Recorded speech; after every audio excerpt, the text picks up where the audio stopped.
Well, guys, it's been an absolute mess of an offseason. I'm gonna be honest. I feel duped. I feel lied to, and I feel hurt. And the big move that we all thought was going to happen this offseason, it didn't happen. And I'm sorry that I sat here and I tried to convince you all of all the great moves that the Jays should make, and they didn't make it. So I'm sorry. On behalf of the Blue Jays, I'm sorry. And now, it looks like there's only one thing that could save the Toronto Blue Jays. Before we get into it, guys, make sure to like, comment, and subscribe to Blue Jays Today. After that Ross Atkins press conference, I'm beginning to lose all hope that the Jays are going to make any sort of big moves before the season is over. Atkins is literally talking about guys who could play third base on the roster currently, so it looks like we're not going to get Matt Chapman. Not like I wanted him, but at least he'd be something. And he's really upselling the team that we currently have right now, and being linked to Peterson and JD Martinez and other guys, it seems like we're not going to be going for Cody Bellinger either. So the solution to improving our lineup is not going to be coming externally. It's going to have to come from within.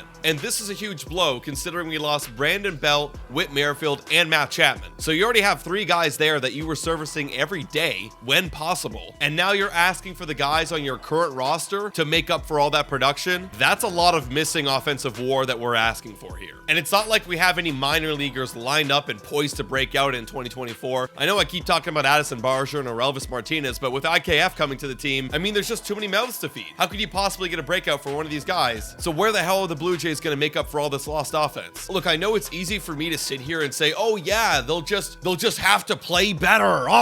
But you know, that's a lot of wishful thinking. Just to be like, oh yeah, Springer's going to bounce back and Kirk's going to bounce back and Varsho's going to break out this year. It's just really hard to bank on those guys breaking out. George Springer is going into his age 34 season, and while I think that he can somewhat get better from last year, I don't think we can expect to see the guy that we initially signed who has a 900 OPS and is hitting 30 to 40 bombs. And Varsho, it's like, okay, well, even if he does break out, what does that ceiling look like? Maybe Matt Chapman, he can hit upwards of maybe 30 home runs with a low batting average. Like, okay, great, at that ceiling, you're getting Matt Chapman back. That's good. And then Alejandro Kirk, I mean, sure, you could possibly get that back, but like, who knows? But realistically, if you ask for all those guys to do well, then you might be able to get back the offensive numbers that you're losing this offseason. So if you truly want an impactful change to this Blue Jays team, it has to come from one player. It has to come from Vladimir Guerrero Jr. And I know you can't change an entire team with just one player, but Vladimir Guerrero Jr. is the only one on the team with the capabilities of being an MVP. And I hate to add the pressure on Vladdy Jr. He's got enough pressure on him already. That's why I was hoping that Ross Atkins would go out and get a big bat so you can take the pressure off of him, but no, it looks like we're gonna have to put the pressure back on Vladdy Jr. However, I will say this to support Vladdy's breakout.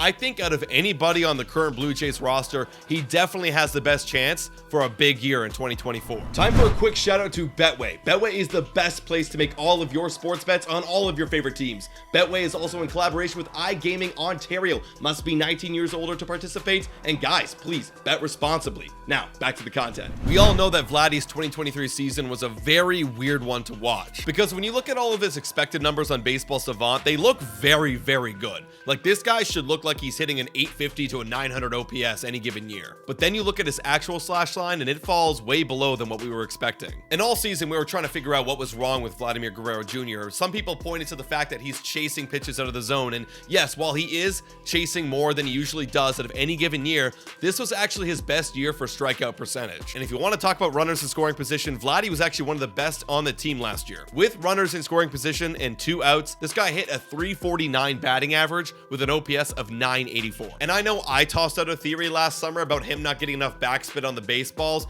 which could also be a possibility. But overall, guys, looking at last year, if anybody had a blip, I think it was Vladdy Jr. And now you see Vladimir Guerrero Jr., he's going to the gym, he's training, he's getting himself into peak physical condition for this upcoming season. And if you roll the dice again with Vladdy Jr.'s talent and what he did last year, I would bet more times than not this guy's gonna have a big breakout year. And it's good timing because the Toronto Blue Jays didn't do anything to improve the lineup in the free agent market or the trade market this season. We need Vladimir Guerrero Jr. to be the Toronto Blue Jays hero, to save us, bring us out of this deep, dark depression, and bring us back to the playoffs. But you guys let me know in the comments down below, do you think Vladdy has a chance to bounce back this year? Let me hear your slash line predictions in the comments. And thank you so much for watching. And as always, guys, go Jays, go.